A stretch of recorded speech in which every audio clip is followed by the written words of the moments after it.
Hello, everybody. Welcome into the Lakers Collective 6-game win streak. Wins over the Denver Nuggets, the Houston Rockets. The Lakers are rolling. Is it for real? Are the Lakers contenders? How did they win last night's game? Some of the things we're going to get into on today's show. Happy to see y'all here. If you haven't done so yet, please hit that subscribe button on the Lakers Collective YouTube channel. Follow us over on Apple Podcasts, Spotify, wherever you listen to podcasts. He's Jovan Buha, Jason Timpf.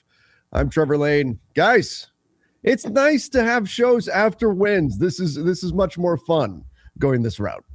What's up, guys? It's good to see you.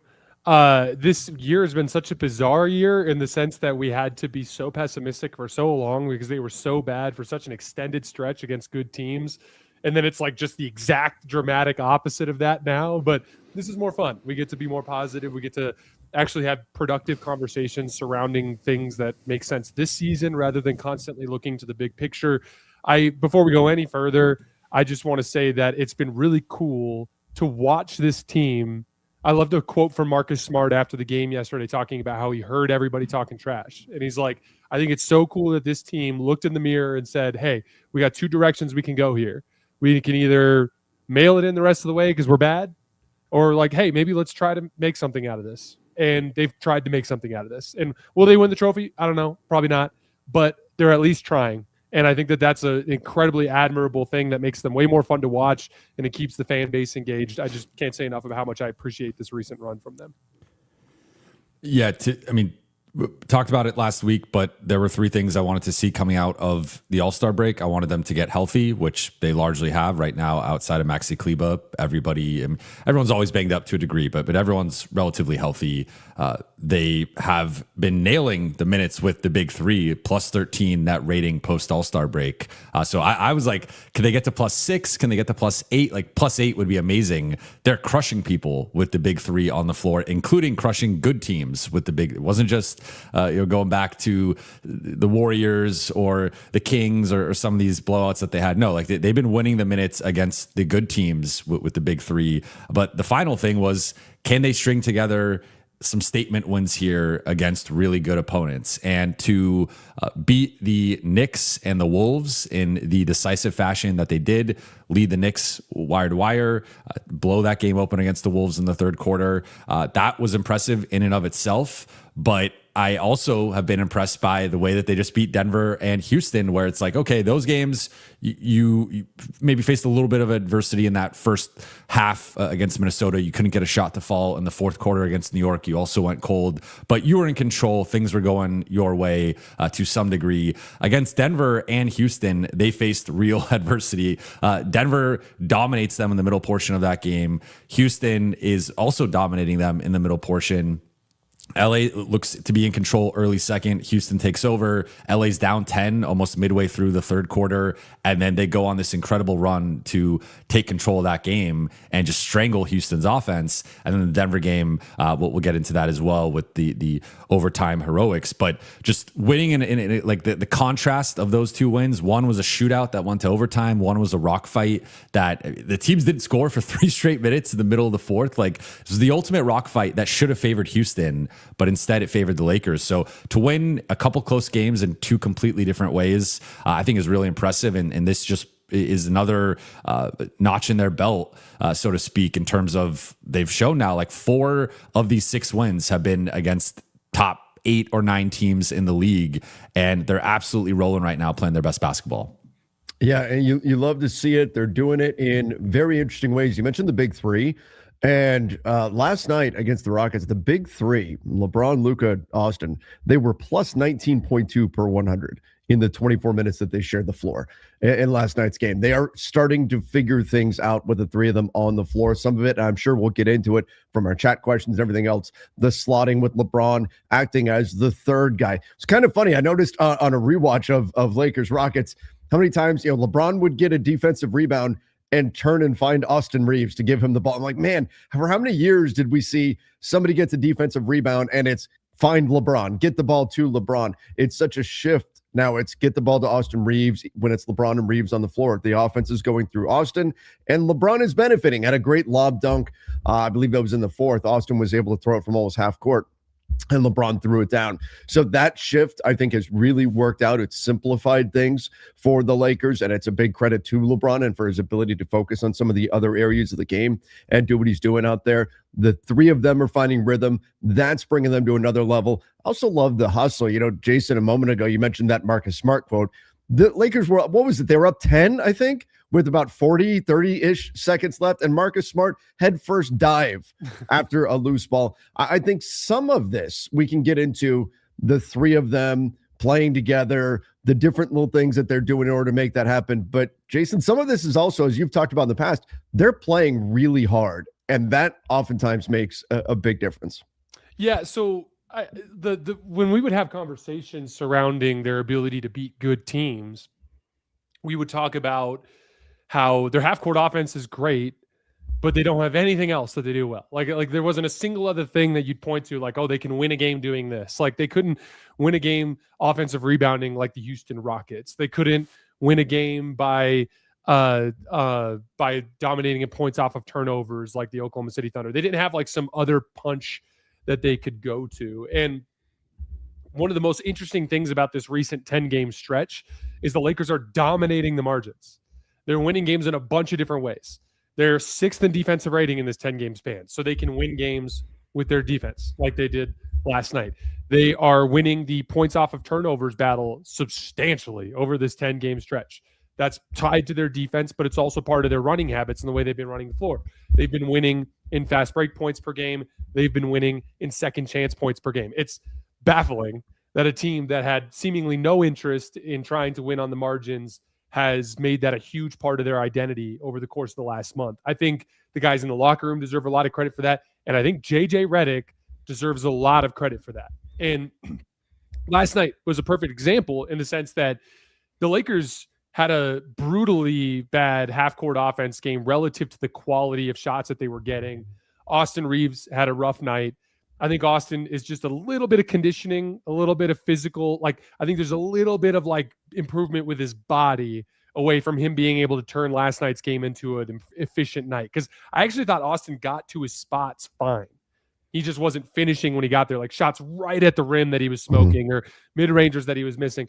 He was missing his wide open threes. As a team, like Luke Kennard, 2 wide open threes, missed. Rui Hachimura, 2 wide open threes, missed. As a team, they generated 14 wide open catch and shoot threes, and they made 3 of them last night. And it was Marcus Smart that was hitting the threes. So they had a brutally bad half court offense night. Austin didn't have it going. LeBron obviously was struggling a little bit. I do want to come back to Luca there in a second, but they won that game with a strong defensive game plan and getting out in transition off of the turnovers they were forcing and cleaning up some of the messes in the first half. In the first half, I thought they had several. They weren't scrapping enough on the defensive glass, I should say, and a few too many turnovers. But in the second half, they cleaned up their mistakes and they won the game with their defense. The last thing I want to shout out as it pertains to the offense is Houston ends up going small. They take Capella off the floor. They spend the entire tail end of the game just with 5 perimeter players on the floor. They're switching everything, which obviously makes it a tougher game on guys like Austin and LeBron. And like we talked about, I think Austin is getting closer and closer to figuring that part out. And like we just said, but LeBron's 41, so it is what it is. And we can talk about them in the Lakers Are Contender segment about how that improving will make them better in games like this, But down the stretch, when no one could score and the Rockets were switching, Luca freaking Doncic was able to generate offense. And Luca, to me, he's been amazing for several weeks now. But what you saw last night is his superpower on full display. In a game where nobody could do shit, literally, no one could do anything, Luca was able to just squeeze out little bits of offense here and there in the half court that were enough to push the Lakers over the edge. And that's the thing. Like, that's a formula that the Lakers can win with. Oh, super ugly. LeBron's off. Austin's off. We don't have this going. Rui's missing open threes. Luke's missing open threes. But we can defend, win a little bit on the margins, and Luca can carry us home with a couple of big plays in the half court. I just thought it was a super impressive win because it looked very different than the kinds of wins that the Lakers have had for the majority of this season. Absolutely. And it's an important, the mark of a good team is the ability to win ugly, because sometimes you have to. Sometimes you have to do that. The shots are simply not falling. It's not often that, in fact, probably won't happen again this season, that the Lakers' three best three-point shooters, Austin, Kennard, Rui, went 0 for 12 from behind the arc. You talk about how the Lakers got it done. You look at the fourth quarter, they won two very important battles in the fourth quarter of last night's game. They won the turnover battle 7-1. 7 turnovers for Houston. They've been a high turnover team for much of the season. Really, really turned the ball over a lot since the All-Star break. Some of that was Houston looked awful. They were throwing the ball all over the gym. Some of that was credit to the Lakers defense. But they also, against one of the best offensive rebounding teams in the NBA, a amazing, historic offensive rebounding team prior to the Steven Adams injury, but still a very good offensive rebounding team. The Lakers won the offensive rebounding battle in the fourth quarter as well, despite losing it for the game, but they won it in the fourth quarter 5-4. Those two things really helped carry them through. And then, Jason, to your point, Luca was able to score just enough. Really quick basketball note on that too. It is, how they say it's difficult to defensive rebound against a zone. The reason why is because you're not matched up.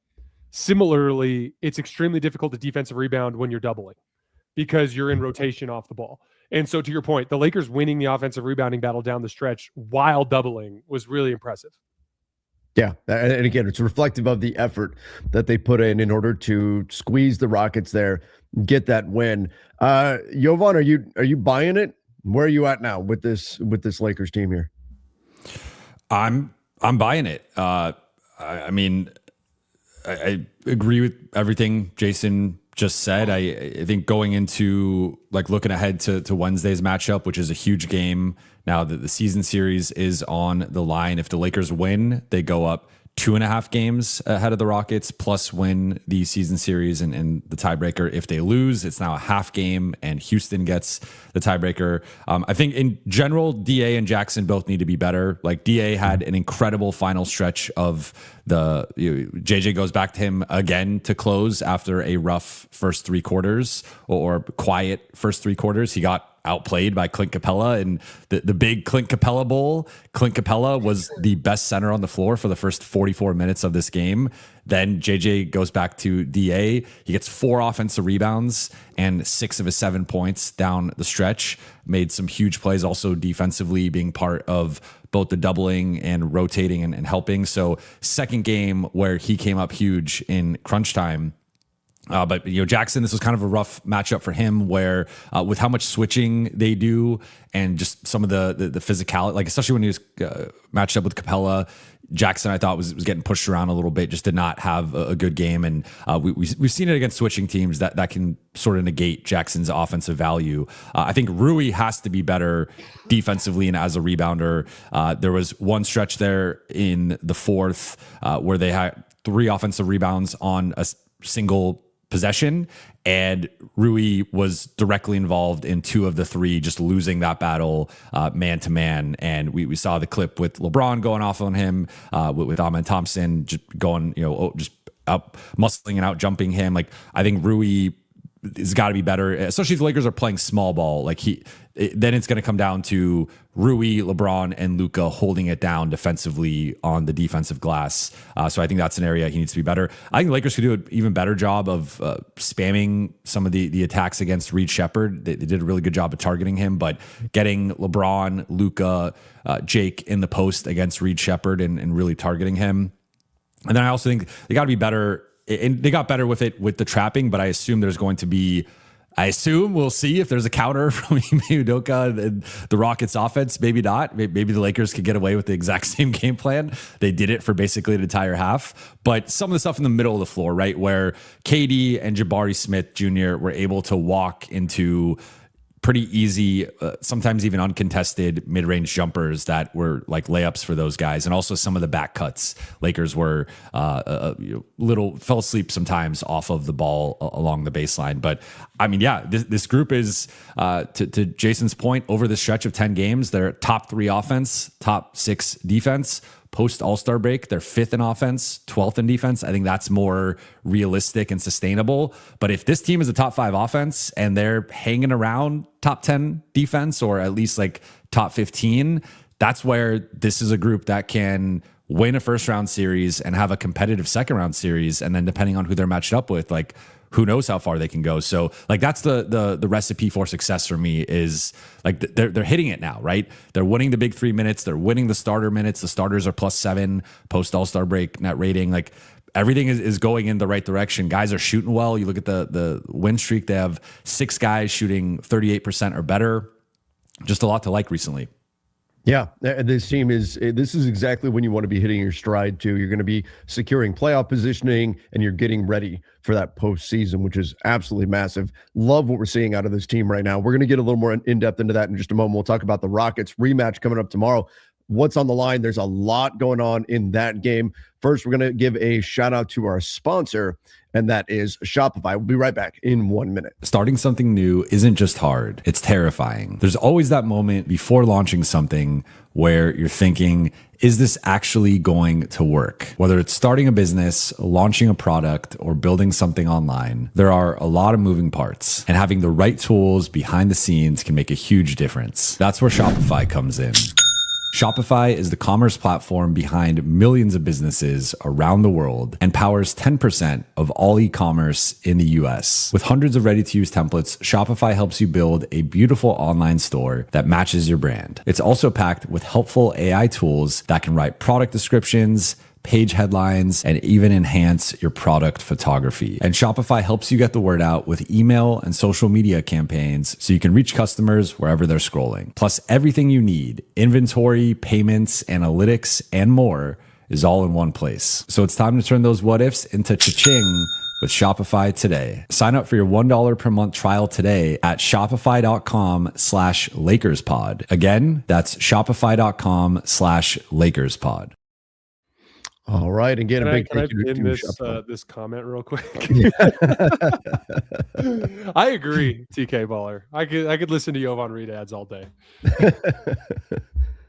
Your mic's muted there, You're Jovan. muted, Jovan. I said I've been told I put people to sleep, so I guess I take the compliment.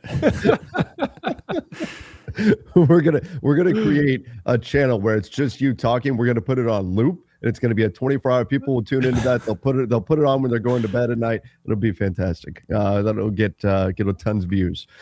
All right, let's talk about tomorrow night's game. So tomorrow night, the Lakers take on the Rockets again. There is the tiebreaker on the line. Of course, playoff positioning, all of that incredibly important. Right now, the Lakers sitting in the 3 seed, but you look at how close things are in the Western Conference, still that 3 through 7 battle. It's the Lakers, it's the Rockets, the Denver Nuggets, the Wolves, and the Phoenix Suns. Right now, the Lakers sitting with, I usually look at the loss column first with these kind of matchups, 25 losses for the Lakers, 26 for the Rockets, 27 for the Nuggets and Wolves, and 29 for the Suns. Important that the Lakers now have a 4-game gap over Phoenix because that's the one team they definitively do not have the tiebreaker over. The Suns will have that tiebreaker, but the Lakers with 4 games up right now on Phoenix. The Lakers would have the tiebreaker over Houston, Denver, and Minnesota if they can get the win tomorrow night, in addition to just adding more separation there for the 3 seed. Jason, when we're looking at this, especially this is the first game of a back-to-back. Second game of the back-to-back is the next night in Miami. What should the approach for the Lakers be to this game? Is it just do everything you can to win this game and worry about tomorrow? Should they enhance their rotations a little bit? Should we see some Jared Vanderbilt minutes or anything like that? How should JJ Redick approach this game? First of all, you pour everything you have into this game. The reason why is because if you win this game, you effectively have a 3-game lead over the entire middle tier of the Western Conference, which is huge considering certain things like Denver, for example, has a very easy tail end of the season schedule. They do have a Thunder Spurs set at the very end of the season, but it's at the end when when those two teams are probably not going to be playing their best players. So like getting that 3-game cushion is absolutely vital. Even in the context of like, if you were going to go 1-1, it'd be way better for you to beat Houston and lose to Miami than to beat Miami and lose to Houston for that very reason. I don't expect any sort of change in the rotation necessarily. Maybe obviously the center's in and out based on how they're scrapping, but like this, I expect the same guys to play. I think this game is going to be about understanding the increase in intensity that Houston is going to bring and cleaning up some of the mistakes that they had. So, for example, Houston, if they win tomorrow, they're in great shape because now they have the tiebreaker over the Lakers. It alleviates that loss from last night. They're effectively in the same spot in the standings with the tiebreaker at that point. So Houston needs to win tomorrow. So expect them to bring insane effort. As we've seen many times, the way that they will try to do that is massively uptick their defensive intensity and the level of effort that they've had on the offensive glass, which has done a lot of damage. So the Lakers did okay in the big picture. I think they only had 12 turnovers last night, but the turnovers they had were pretty loud, and it was pretty consistent stuff, like dribbling in with your back turned and not seeing Reed Shepherd coming at it. Reed Shepherd's so funny because he's a terrible defender, but he's excellent at swoop in steals. Like it's just like a specific little thing that he's great at. Being aware of what's happening around you, some of the simple mistakes that they made in terms of turnovers that cost them, some of the scrapping, like there were 3 or 4 battles they lost with Amen Thompson that they shouldn't have lost. Like some of these rebounds, it's like, oh, Tari Eason's unguarded because we're double teaming and Tari Eason's shooting in like a cannon. Like there's not a whole lot you can do to beat Tari Eason to that ball. But like DeAndre Ayton going straight vertical and having Amen Thompson snatch the ball away from him, Rui Hachimura getting bullied on the ground by Amen Thompson. Those are the kinds of things that they absolutely have to clean up there. This is going to be an extension of the conversation that we have as it pertains to the Lakers are a contender. Austin and LeBron are going to have to do a little bit more damage against the switching. So there's going to have to be a little bit more offensive burst from those two particular guys.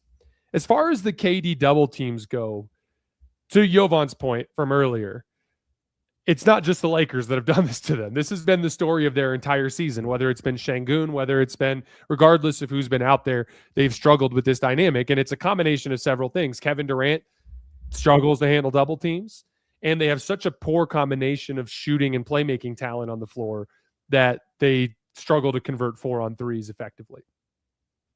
Now, KD had this funny quote after the game. I don't know if you guys saw it, but it was like, maybe I should just stand in the corner and set screens and stuff like that. Did you guys see that quote? I did see that.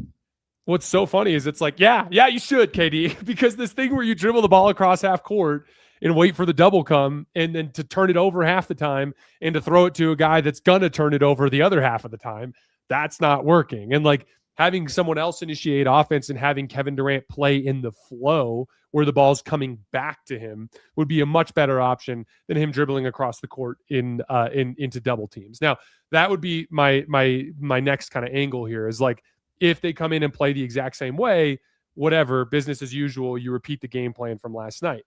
But if they do make that adjustment, you have to be prepared to guard some different actions than you were guarding in the second half last night. So just be prepared for a potential adjustment from Houston, trim down on the turnovers a little bit more scrapping on the offensive glass, a little bit more juice against switches from LeBron and Austin. And then lastly, it'd be nice if Rui or Luke Kennard could hit a wide open 3. That'd be nice too. That would certainly be helpful. And to the folks in the chat that are saying, oh my gosh, everything, it's glass is half empty and all of it. No. Look, we're celebrating a 6-game win streak here, question. But going into tomorrow night's matchup, you got to remember, look, this was, while the Lakers won and they were up 10 with just a few seconds left. I think they won by 8 was the final. But Houston had a lead midway through the fourth quarter. It wasn't like the Lakers just blew the doors off the Rockets and it was not close and they're just going to roll again tomorrow night. And even if it was, as a team, you still have to look at where can we get better? Not just, hey, we did all these things great and just celebrate these things. You also have to be able to look at what did you need to improve upon from that game? And that's what Jason is speaking to right now. What do the Lakers as a team need to look to that's going to get them in a better position tomorrow to pick up 2 wins in a row? It's not easy to beat the same team twice in a row in the NBA, and you got to be ready. They're going to make some adjustments. They're going to make some shifts, and the Lakers have to clean some stuff up on their end if they're really going to be playing their best basketball. Jovan, the big unknown right now, as we are live here, is Alperen Şengün. He was questionable for last night's game, did not play. I would imagine we'll probably see him questionable again for tomorrow night's game. If he plays, how much does that change the way the Lakers need to approach this game? It certainly impacts things on both sides of the ball where I think offensively it's another guy that can operate out of the post, off the elbows, or as a roller and short roll playmaker. also another guy to double and try to see how he handles that. From we've seen LA thinking about like their recent defense against Jokic in that game in Denver, where they forced him into 9 turnovers. I think you could see something potentially similar against Şengün and really test his passing and ability to make reads out of the double teams. But like certainly, I think Şengün helps them offensively and gives you another person to target defensively, where the lack of foot speed, lack of mobility, the ability, like I can envision wherever they're trying to hide Şengün, dragging that player into the action against Luca, and then Luca picking on him defensively. So I like, obviously their second best player and a really good offensive player, also a really good rebounder. So that'll just fortify that part of the game even more in their favor. But defensively, I think it gives you, because I think the advantage to not having Şengün last night was then they were able to go to some of these small groups where it's just switching 1 through 5, and you have all these, they have an army of wings, right? You have KD, Jabari Smith, Amen Thompson, Tari Eason, and then you could go Reed Shepherd, you could go Josh Okogie. Like they have all this size and length and switchability. You put Şengün in there, or you put Capella in there, now all of a sudden you have a slower 6'10", 7-footer, whatever, who you can target defensively, and also Austin, I think, targeting and getting downhill and initiating the blender or just creating for himself. So I think there's like, if I'm Houston, I'd rather have Şengün than not have Şengün and just have to figure out the ways to hide him defensively. And like, it's a good problem to have, but certainly I think if he plays in this game, you're going to see LA attack him defensively, and then you're also going to see them trap him, double him, depending on where he's operating out of. But it does make it a more interesting battle for sure, because it did feel like it wasn't the full strength Houston group, and I would like to see what that looks like, because I think that would be more representative of what we'd see in a first round series. The Lakers did struggle a bit on the glass, especially in the first 3 quarters of the game. Obviously, they flipped that in the fourth quarter, but they were getting beat on the offensive glass consistently, especially the long bounce rebounds that are those hustle plays. We talked a little bit earlier about Rui and him being a guy that needed to be more active in those areas. Şengün could potentially take that advantage that the Rockets have and take it to another level. Jason, what do you see there? I think that when we're talking about the higher level teams in the league, specifically, like when you're talking about the progression from, like Jovan said earlier, losing a first round series and getting embarrassed like last year, to competing in a first round series, to winning a first round series, to winning a first round series and competing in a second round series, there's like levels as you go up. And I think the mistake making that we talked about in the last segment is the big one that stood out to me for like an easily fixable piece. Like, even take it back to the Denver game. The Lakers threw such an amazing punch in that game, and they were controlling things in the first half. And then in the second half, Denver increased their ball pressure, and the Lakers started struggling to just get the ball into their offense without turning it over and leading to these runouts that Denver was killing them. It was like a turnover issue, right? Like a bunch of mistakes pile up. And yeah, Austin saves the day and Luca hits a game winner, and we all remember it as this fond memory, but that could have gone south from the mistakes that were made. Similarly, we talked about yesterday, like there was a point where I think Houston in the early third quarter went up by 10, if I remember correctly. And part of that was the mistake making that they were dealing with. And so I think getting to the point where they trim more of that fat is a big step for them to get to the next level of being like a more competitive contender. Another way that I always frame that is like the margins are extremely small. When you get into the postseason, a 7-game series is designed for the best team to win because you win 4 times in 2 weeks. But how many times do we go back through history and it's like, oh man, like if Aaron Gordon doesn't hit that tip in dunk against the Clippers, do the Clippers advance? Or like you go back to even just last year, the Lakers Wolves game. It's like you lose 4-1, but what if they do pull out game 4 and they get 2 days off? And they go into game 5 feeling like they can win the series instead of down 3-1, do they actually end up pulling that series out, right? So like there's a level of like you have to accept that these errors can cost you, right? And then the second piece of it is like Houston's small ball group last night couldn't score, but there are a lot of small ball groups out there that can score. And while we've seen Luca and Austin torch drop coverage all day long, and while LeBron has shown a lot of utility as an off-ball player in drop coverage looks when the ball gets skipped to him, when they go switching, it's been a lot of like LeBron struggling to score in the post, Austin struggling to score in his one-on-ones. Luca's the only guy that can really get anything going. And if he can get enough going, then he can start drawing double teams and they can get back into their advantage basketball. But in order for the Lakers, I think, to have a level of resilience, like let's say you face Oklahoma City. So like, do I think the Lakers can win a series against one of these three teams in the middle of the West? Absolutely. They've proven that now. Like, can they beat Denver in a series? Yes. Will they? I don't know. But can they? Yes. Can they beat Minnesota? Yes. Can they beat Houston? Yes. Can they beat San Antonio or Oklahoma City? That's a different level. And let's take Oklahoma City, for example. Let's say they go small. And it's Chet, no Isaiah Hartenstein. It's Dort or Caruso with Jalen Williams, Shai Gilgeous-Alexander, and AJ Mitchell or something like that. Some combination like that. They're switching, but they're also scoring effectively on the other end. Luca can't have the entirety of the offensive load as a switch beater. So getting Austin and LeBron to a point where they're more resilient against a switching scheme, I think is almost a prerequisite for the Lakers to actually have a puncher's chance to win the NBA title. Because I would even argue San Antonio could go to their version of a small ball look where Wemby's a center and they're switching everything.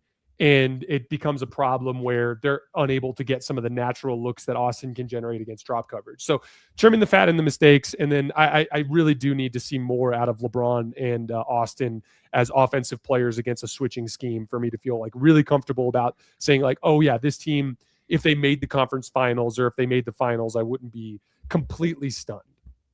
So that kind of naturally bleeds into our next conversation here, which is this team a contender now? A 6-0 run.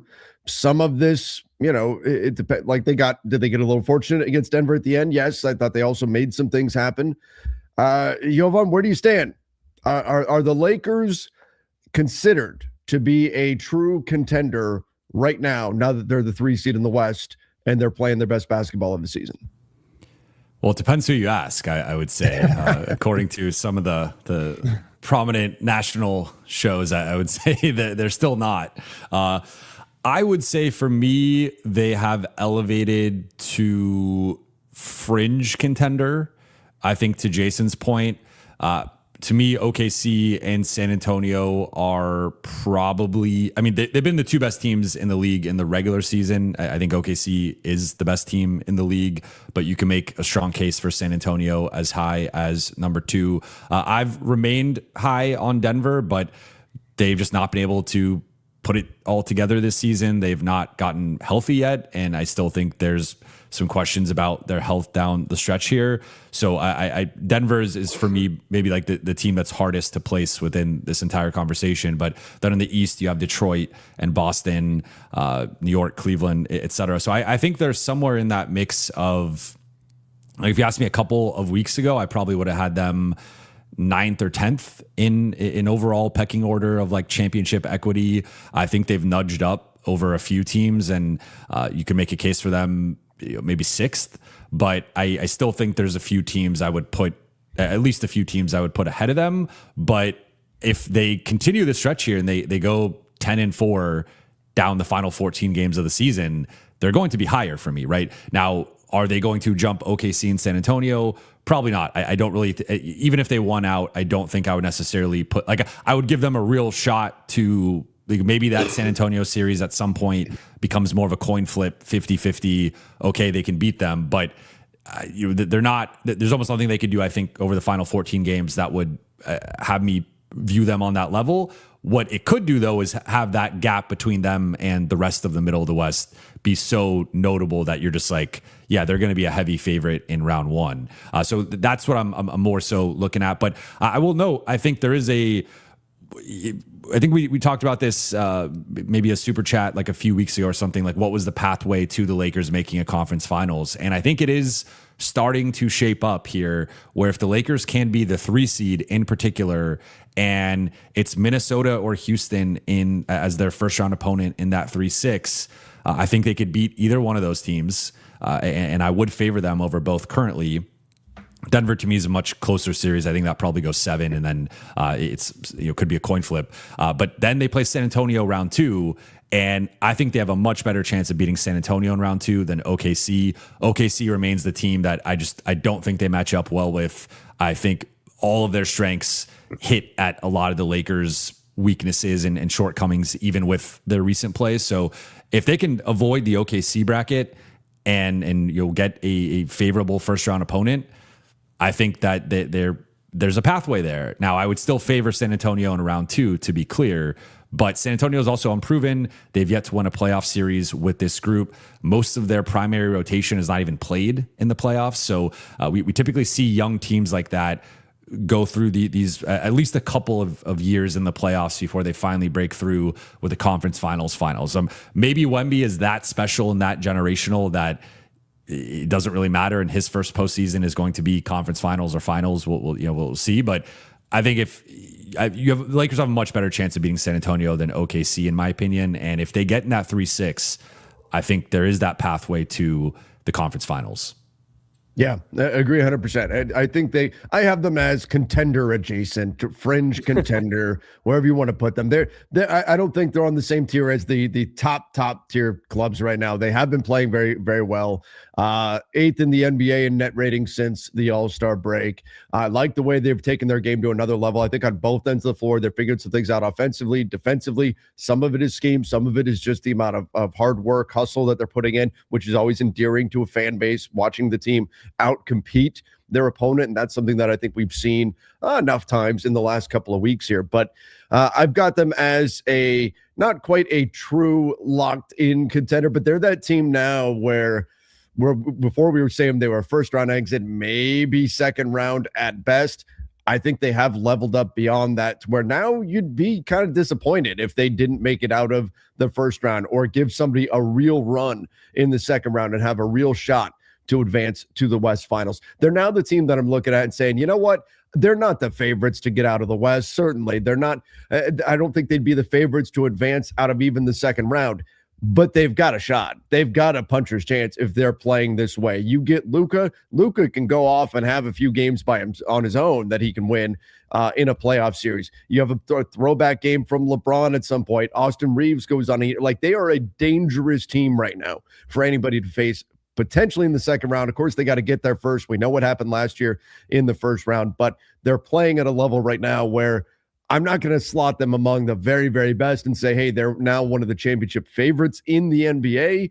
But I think if they're playing the way they are right now, they're a very dangerous team for anybody to have to deal with in round 2 in the West Finals, wherever that is. I do agree with you, too, that San Antonio is the preferred matchup. Doesn't mean the Lakers are the favorites. The Spurs would still be the favorites, but you'd rather deal with San Antonio in the second round. So if you could stay in the 3 seed, that's ideal. Stay on that side of the bracket and then wind up getting San Antonio. I think we're also, when we're looking at the standings, we've got a lot of Lakers fans say, well, no, you want the Lakers to be the 4 seed so then they get this team or that team or whatever. When we're looking at Minnesota, we're looking at Houston, Denver, right? It's all so compact right now. It's too early to start trying to figure out what spot is going to lead to what specific matchup because there's so much mobility up and down in the conference right now, especially in that 3 through 7 mix. I'm not even counting Phoenix out from maybe trying to bump up out of that 7 seed. So too early to start trying to maneuver your way into a specific matchup anyway. But I mean, that would be the dream, right? Like one of these teams collapses here down the stretch and Phoenix gets the 6. And then I know the Lakers lost the season series to them, but I think the Lakers, I'd probably pick them at like 5. I mean, compared to the other 3 teams, though, maybe Houston you could talk me into. I'd rather play Phoenix than Minnesota or Denver.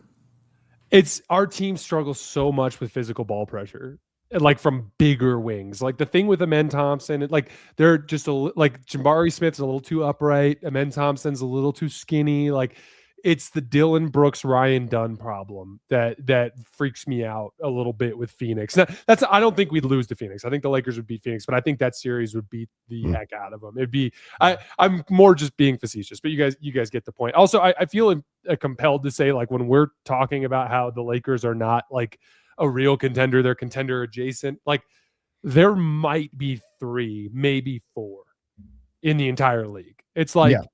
it's OKC, Denver, San Antonio, Boston. And even then, like Boston has a center rotation that's every bit as bad as the Lakers center rotation. And the Spurs are literally kids. So like there's even though we're talking about, like, to me, you can know it used to be if you would have come on the show 2 months ago and looked at the top 9. So now we're including, Cleveland, New York, Detroit, Minnesota, Houston, and like that group of 6 teams other than the top 3 that I just mentioned. We would have all said the Lakers are just definitively below those guys.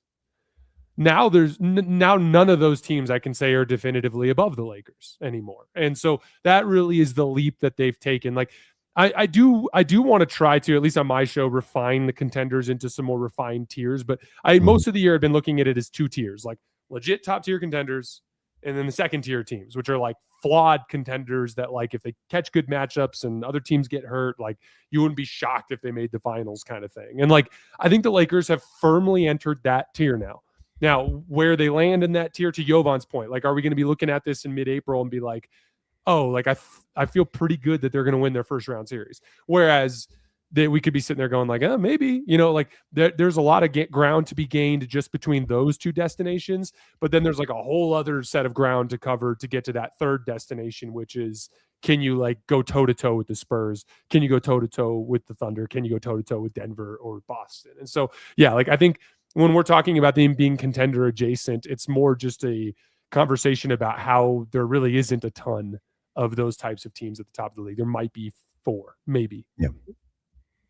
And look, the Lakers, they're playing wonderful basketball. They've been a lot more fun to watch over the last few weeks because there's not just the fact that they're getting the results, but the heart that they're playing with, the hustle they're playing with. Like, these kinds of things certainly matter. I know fans are a lot more fired up right now about this team. I'm more optimistic about this team. I know all of you guys are as well. I think they can make a real run here if they keep playing the way that they have been now. And even if I think there are things they can do to even continue to improve and get to another level. And that's really exciting about this group. I think there's something certainly worth watching about this team, despite what some in the media may say about them. All right, let's get into our question, because we've got a bunch of other things we want to get to, but I think most of them are going to get addressed in our Q&A here. So let's get to that. First, we're going to give a last shout out to a sponsor here, and that is Factor. We'll be right back in 1 minute, and then we're getting to all of your questions and comments. All right, quick break. And this one's actually something I've been using personally. Cold days, big games, busy schedule, no time to cook. That's why I've been rocking with Factor. I've been ordering their Protein Plus meals, especially the grilled chicken with roasted veggies. Perfect for me because I'm trying to keep my energy high for shows without feeling heavy after eating. What I like about Factor: quality ingredients, lean proteins, real veggies, whole food fats, no refined sugars, no artificial sweeteners, no refined seed oils, and it fits the schedule. They've got 100 rotating meals weekly: keto, calorie smart, Mediterranean, GLP-1 support, even a new Muscle Pro collection for strength and recovery. And the convenience is crazy. Always fresh, never frozen, ready in about 2 minutes. No prep, no stress. I use this, and you guys should too, especially if you're balancing work, school, gym, and Lakers games every night. Head to factormeals.com/LakersPod50off and use code LakersPod50off to get your 50% off your first box, plus free breakfast for a year. That's 50% off and a free breakfast item in every box for a year while your subscription is still active. All right. And again, big thank you to Factor for sponsoring the show. In fact, I think I'm going to have Factor for lunch after this. All right. Let's I gotta say, it's unfortunate the Oscars just passed, because Jason should have been up for that was best actor with that performance there. just slanging food in the kitchen. Well, and see, this is part of why. This is part of why Lakers Collective is the best NBA analysis show around. Thanks to all 3 of you for staying as objective as possible in your analysis. Keep up the amazing work. It is all credit to Jason's incredible acting ability that it takes this show to another level. Glad I'm finally getting recognition for this side of what I bring to the table. We appreciate the kind words there. All right, let's go here. Young West said, is last night a sign that in the playoffs, when the physicality turns up, that JJ won't be playing Vando? I know a lot of fans were very upset about Jared Vanderbilt not getting opportunities. I feel like he could have been used last night. Personally, I think JJ Redick has kind of shown his cards here regarding Jared Vanderbilt. When push comes to shove, Vando's not in the rotation. Jovan, is that the way you see it? What do you think's happening here with Jared Vanderbilt? Yeah, I've been talking about this on my show post Luke Kennard trade. If you looked at just the trends of the rotation, JJ cut the rotation down to 10 guys, and then Vando was clearly the 10th guy based on his minutes per game over that span. And I thought it was really revealing when Marcus was out and he only played 10 minutes in that game against Chicago. Like it was, if there was ever a game with Marcus being out to lean more into Vando's defensive strengths and energy and just all the things that he brings, that would have been a game. And he chose not to. So then he revealed after the Denver game that he wanted to approach that game like a playoff game in terms of the rotation and just like the game planning and all the things that went into it. And they went with 9 guys and Vando wasn't in the rotation. Now, second game, that was a must win for them against Houston to have a shot to win the season series and to start the road trip off right. He goes with 9 guys again, actually cuts the rotation down even more. Only one bench player played over 20 minutes, lean more on the starters, and Vando's out of the rotation. So I think to me, the general hierarchy right now is you got the starters, you got Rui as the 6th man. I think Luke or Jackson is the 7th man, depending on the matchup. The other one is the 8th man. Jake is the 9th man. Vando is the 10th man out of the rotation. So I think there are certain matchups they could use Vando, but with some of maybe the offensive regression we've seen from him a little bit lately, JJ just has telegraphed like he thinks he's too much of an offensive liability to get on the floor in serious games. Now, maybe there's like, would not be surprised if he's dusted off in a playoff series at some point or in a particular game or matchup or whatnot. But against these like serious must-win situations, he clearly does not fully trust him. Jason, one of the questions that I've been getting a lot, and I've already spoken about it on my show quite a bit, so I'll throw it to you. Why is, if Jake LaRavia can no longer shoot the 3, 7% from 3 in the month of March, hesitant to shoot it, has multiple games where he hasn't taken 7%? 7%. Dude. Yeah. The last little stumbling drive at the end of the game last night was pretty brutal to watch. The was in mid-4th. Yeah, it's rough. So why then, if LaRavia can't shoot the 3 right now, yes, 7.1% from 3. In the month of March, he has made 1 3 in the entire month.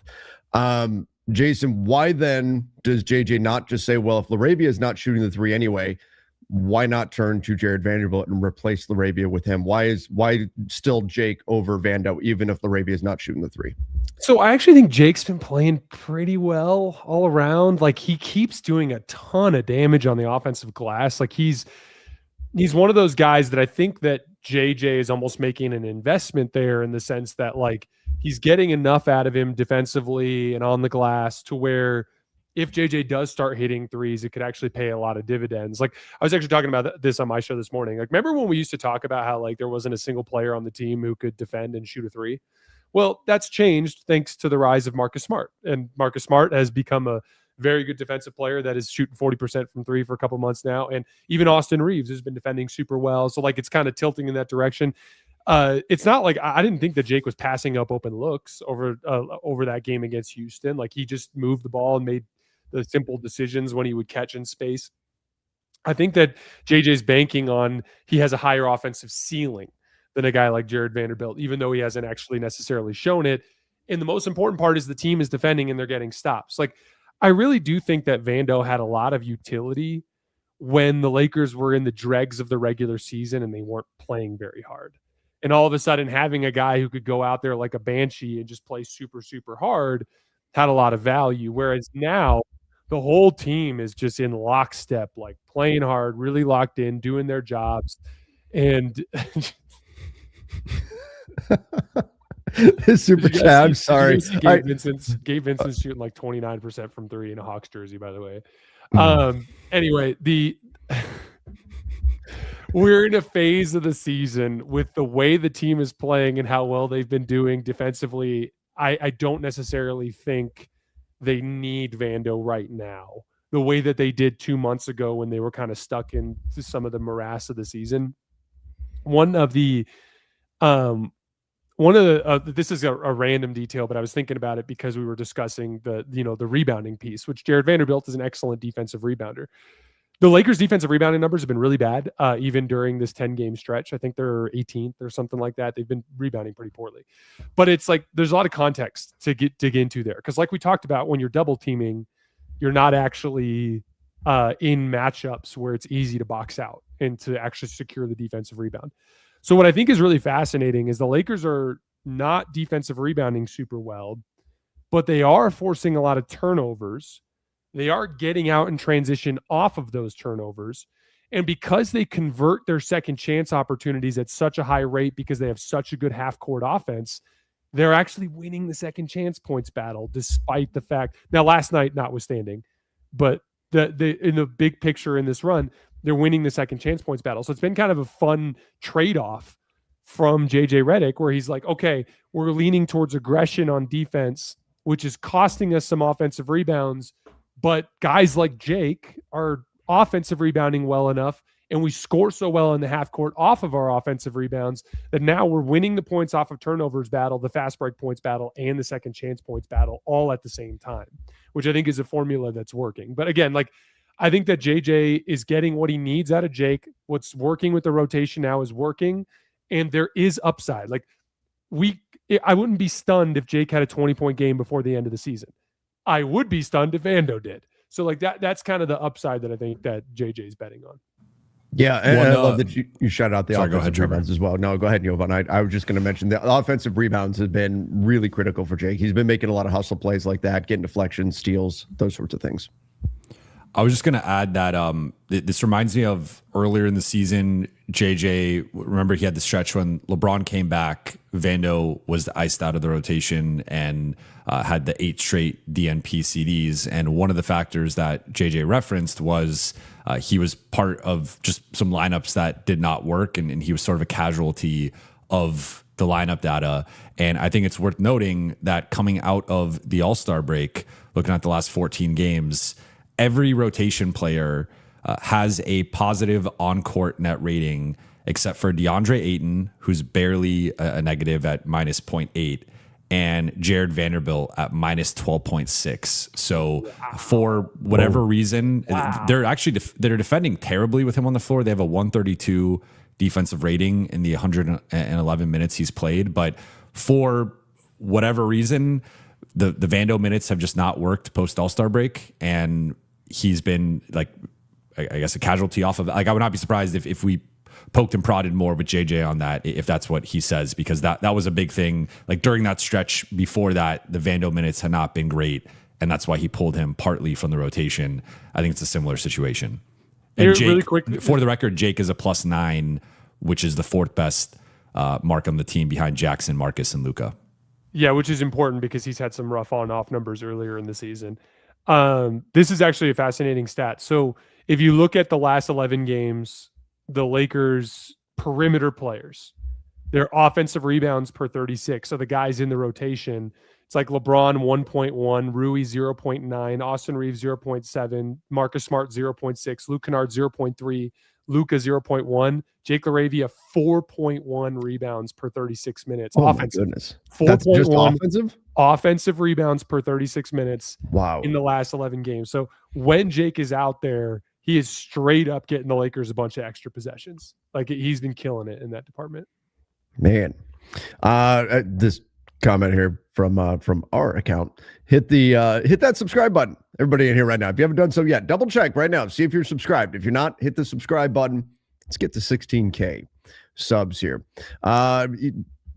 Kind of just address this. Only fears the Lakers can't rebound against the Rockets. They did enough on the glass in the 4th when they really had to turn it up. But that's where you really want to see Rui do. And I mean, we've been saying this since Rui became a Laker. We talked about Rui's rebounding. It's always leaving him wanting a little bit more, but he's got to do a little bit better job on the glass, particularly those long bounce mid-range rebounds. The Lakers struggle. I remember years ago, they used to always get crushed by Golden State on the long bounce rebounds off of missed threes. Golden State would own that free throw line area on the long bounces, and they'd be able to get a bunch of offensive boards that way. Saw that a bit last night against Houston as well. And that's not so much on the, DeAndre Ayton, Jackson Hayeses, even the LeBrons of the world. Even Luca does a really nice job as a defensive rebounder, but mostly down in the paint. It's on everybody else to make those hustle plays, to get those mid-range rebounds. That's the biggest thing I want to see. I know when we talk rebounds, we tend to focus on the paint, but really against Houston, I thought the biggest problem were the longer bounce ones where the Rockets were just beating the Lakers to the ball. I think they've got to do a better job there. Yeah, totally agree. All right, let's go here. They've been shutting down opposing teams' stars. Yeah, I mean, that's the doubles. Right. Yeah, that's our game plan. And is that something that is sustainable, or will teams start to pick apart the 4-on-3 advantage they get when the double is passed out of? I'm going to flip that question around on you. It's not whether or not it's sustainable. Is this roster's best pathway towards getting stops? Like, sitting back, it didn't work. So it just didn't. So now, could they do it better than they did? Sure. But I would argue, I put it this way on my show, when you play traditional defense, it puts an emphasis on your defensive personnel athletically. When you play aggressive defense, it puts an emphasis on your defensive IQ. The Lakers have been jumping the next read, jumping the 4-on-3 somewhere in the sequence. How many times did we see last night, and really just in general over the course of the last few weeks, the Lakers get the ball out of the Stars' hands, and then that dude makes a read and Marcus Smart jumps it, or Luca jumps it, or Austin reads the skip pass from Kevin Durant and gets the steal, or LeBron jumps an interior pass.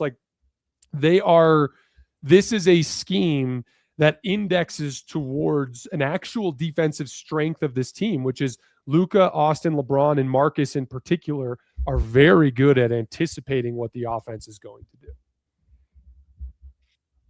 Absolutely. They've done a phenomenal job there getting those turnovers lately. One of the guys who's been really good at it, you mentioned Luca. The steals numbers are through the roof right now. Take a look at this. Mamadou said, I know NBA is a long shot. I think he means MVP. It's a long shot. But do you hear these analysts saying Luca won't make the All-NBA first team? And then this one, piggybacking, LeBron's missed 26 games. Reeves missed 21 games. Luca missed 12 games. And the Lakers are the 3 seed in the toughest conference. Why isn't Luca top 3 for MVP? His numbers are better than Shea. On that point, during this win streak, Luka Doncic is averaging 38 points, 9 rebounds, 8 assists, 2.2 steals, 1.2 blocks, shooting 49% from the field, 40% from 3, 82% from the free throw line. Jovan, why no love for Luka nationally? At least maybe not to the degree that we think there should be. Well, I mean, we've had this conversation before, so I don't really want to relitigate it, but he's top 3 for me, and he'd be on my first team All-NBA. I don't think there's any question about that. I mean, I think first team All-NBA is pretty straightforward, in my opinion, where it should be Luka, Shea, Jokic, Cade, and Wemby. I think those have been the 5 best players this season. I think those are, the 5 best eligible players this season, assuming they all make it to the 65 games. Though that to me is the first team All-NBA. And then we could get into the next group with Ant and Donovan Mitchell and Jaylen Brown, et cetera. But I think those are the 5 guys who should be first team All-NBA and probably top 5 in MVP as well. But I have Luka on my first team and in my top 3 in MVP. So if you don't have him in your top 5 in MVP or your first team All-NBA, I think there's something, you're being disingenuous, in my opinion. Agreed. Yeah, to your point, Jovan, when we've even been critical of Luka this year, it hasn't been like, oh, he's the 7th best player in the world. It's been like, oh, this is what he's not doing that Shea is doing. This is what he's not doing that Jokic is doing, or whatever. It's been very much like at the very upper echelons of the league that we've been nitpicky with him. But we talked about it last week.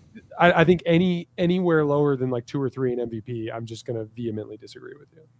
Yeah, 100%. I'll tell you what, guys. It's a precarious position to be in, but I'm kind of liking Luca with no more technicals that he can pick up without being suspended. Right? He's been on his best behavior, and it's been wonderful. It's more fun to watch that way too. Did you guys hear Fran Fraschilla last night? He's like, Luca complains at the refs every single time. But what he's doing now is he complains and then he stops and then he runs back. Yeah, I don't know. It's some of the point, like people just play the hits of the hating hits and regurgitate the same things over and over again. And like the complaining is been basically, I mean, I don't want to say non-existent because there is an element, you know, it's just part of, like, he runs hot. But we see the best version of him when he's, we've talked about like towing that line similar to Draymond, where it's like that's the fuel that we see the best version of Luca. Like I love when he's chirping with the opposing bench. I love when he's scoring, like, you know, offended by their coverage and is like, this is how you're going to guard me. Like that's the best version of Luca. I'm serious. Once they get eliminated, the Lakers need to make sure that Modest Buzelis has courtside seats for every game. Get him to say a few things to Luca here and there, and that is the path to Lakers' success. There has been a shift from like less complaining to the refs and more trash talking, which is that was what young Luca was like. He was just going at the dude who was guarding him rather than the ref, and it's been cool seeing him get more of that back. And it's not no complaining. He definitely it's not complains. no. It's less. And I love that means he's getting back more defensively. I think he's been very locked in defensively, but he's been getting back more because he's not spending time talking to the official because he knows he can't without getting suspended. That would be devastating, obviously, for the Lakers, especially during this stretch here. So I just like what we're seeing out of him lately. I know he's trying to be on his best behavior because he can't pick up another technical foul, but I do like that he is channeling that energy more into trash talk, things like that, than complaining, which also means he's getting back more on the defensive side of the ball because he can't stop and talk to the official like that. He's playing some amazing basketball. He may be playing the best basketball of anybody in the NBA during this stretch. And guys, it's one of those, at least a few times every game, I still find myself just shaking my head and just saying, my God, how is this guy a Laker? All right, everybody. We appreciate all of you. Super chats we did not get to, I will hang on to. I'll save those. I know I said I was going to get one over the weekend. I completely blew it and did not get the overflow super chat questions that we didn't get to put together. I will do one of those. Probably will do it tomorrow so we can react a little bit to the Rockets game from tomorrow night. Well, I guess I'll do it the next day. So it'll be Thursday. Anyway, we'll get one of those in for super chat questions. I'll make sure that those get addressed. Appreciate all of you who joined us. Don't forget to hit that subscribe button. Guys, great win streak here. Hopefully the Lakers keep it going. For next time, they'll be coming off second night of a back-to-back when we do our Friday show. Yeah, this was a fun show. It was good to see you guys. Yeah, again, like I'm not worried about whether or not they lose to Miami. If they beat Houston on Wednesday, they're just in really good shape for the rest of the way. And most importantly, guys, this would be so much more fun for us and so much more fun for all the listeners and so much more fun for all the Lakers fans if the Lakers actually tried really hard to find their ceiling this year. And they did. Actually, random side note, have you heard people that have been like, why didn't they make a trade? Why didn't they make the trade? It's been so interesting for me because I haven't felt that way at all because, like, if they wanted them to make a trade, they should have locked in earlier. If they would have shown this earlier, they would have made a trade. Like, so I don't really think of it too much in that regard. But anyway, it's been fun seeing them try to find their ceiling. It's been it's going to be a fun stretch run. Yeah. Jovan, final thoughts? I'm just excited for Wednesday. That this is, I mean, each game is progressively higher stakes and just with fewer games left, it's like every game is going to matter a little bit more. But this is like, I don't know if it's a game 7 feel, but it's maybe like a game 5 feel in like a 2-2 series where it'd be great to go out and win that game on Wednesday. And then maybe you could even rest some guys on Thursday against Miami and be like, all right, we accomplished what we needed to start the road trip. We won the season series against Houston. We put ourselves in that position. Now, let's. Now, I'm not saying like I don't think they should punt any games here down the stretch. Yeah. I'm just saying like if guys like there's clearly an element I thought of attrition in that game where like Austin goes 0 for 8. He had several on threes, several short jumpers, right? And there's several air balls from the group. They looked tired coming off of that Denver game, which I thought was a great sign because that was like a war, right? And they actually went for it really hard. So I think there's naturally a little bit of guys working through some things physically right now that you also don't want to like overdo it going into the playoffs and make sure guys have the requisite stamina and health to win a playoff series at a minimum. But yeah, I think if I'm really excited for tomorrow, like this is the most excited I've been for. I mean, I was excited for the Denver game. I was excited for yesterday, but with the stakes of everything, like tomorrow to me is going to be a really fun game. Absolutely. I can't wait for it. Excited to see what the Lakers can do. Tiebreaker on the line, positioning and the standings on the line. Big game tomorrow night against the Houston Rockets. Thank you again, everybody. Please make sure you do hit that subscribe button. Follow us on Apple Podcasts, Spotify, wherever you listen to podcasts as well. Till Friday, everybody. See ya and stay safe.